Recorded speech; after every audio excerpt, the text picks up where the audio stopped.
Hi అండి, welcome to శుభమస్తు. ఈరోజు అయితే చాలా విశేషమైన రోజు. ఈరోజు ఏరువాక పౌర్ణమి అండి. ఏరువాక పౌర్ణమికి మన గుడిలో మరకతమణి ఉంది, శివలింగం.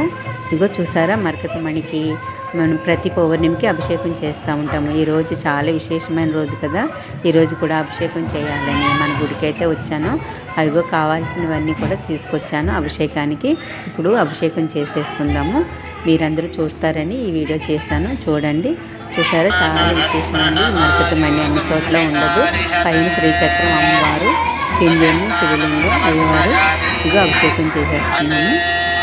అన్నీ కూడా పాలు, పెరుగు, నెయ్యి అన్నీ కూడా తీసుకొచ్చాము. వాటిలో అభిషేకం జరుగుతుంది, చూడండి. మన గుళ్ళో ఇలాంటివన్నీ చాలా విశేషాలు జరుగుతూనే ఉంటాయి. ఇలాంటివన్నీ కూడా వీడియో తీసి మీ అందరికీ కూడా నేను చూపిస్తూ ఉంటాను.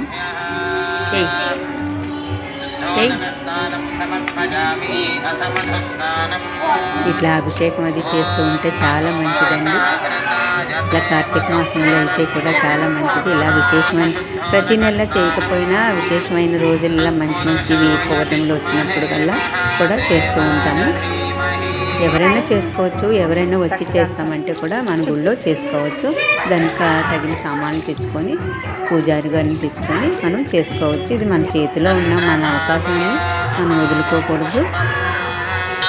అసలు ఈ మణికి అభిషేకం చేయడం అంటేనే చాలా అదృష్టం. అది అలాంటివి మన చేతుల మీద చేస్తున్నాం కదా. అమ్మవారికి పసుపు కుంకాలు ఎంతో ప్రీతి కదా.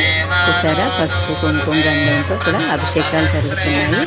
అమ్మవారికి అభిషేకాలు జరిగిన తర్వాత అది వాటర్తో బాగా క్లీన్ చేసి బాగా పెట్టుకోవాలి. తర్వాత విభూతితో కూడా అభిషేకమేనండి. స్వామికి విభూతి అంటే చాలా ఇష్టం కదా, విభూతితో కూడా అభిషేకం అవుతుంది. ఆ విభూతితో అభిషేకం అయిన తర్వాత కూడా మళ్ళీ వాటర్ వేసి క్లీన్ చేసుకోవాలి. చేసుకొని ఇప్పుడు మళ్ళీ పొడి బట్టతో తుడిచేసుకోవాలి.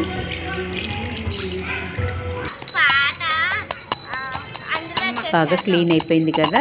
క్లీన్ అయిన తర్వాత మళ్ళీ పసుపు కుంకుమ బొట్లు పెట్టేసుకొని స్వామివారికి ఇక నైవేద్యం హారతులు అవి ఇచ్చి మళ్ళీ మనం గుడి లోపల పెట్టేస్తాం. ఇప్పుడు అంతా పూజ అంతా అయిపోయింది కదా, అభిషేకం అంతా అయిపోయిన తర్వాత కూడా ఆ శివలింగం పైన శ్రీచక్రం నిండా మేము విభూది వేసేసి ఉంచుతాం. అది అమ్మవారు చాలా పవిత్రంగా ఉంచాలి. ఆ విభూతితోటే ఉండాలి, ఓపెన్గా ఉంచకూడదు అన్నమాట. అందుకని ఫుల్గా విభూది వేసేసి ఉంచుతామండి. చూసారా, చూడండి, మరకతమణి శివలింగం.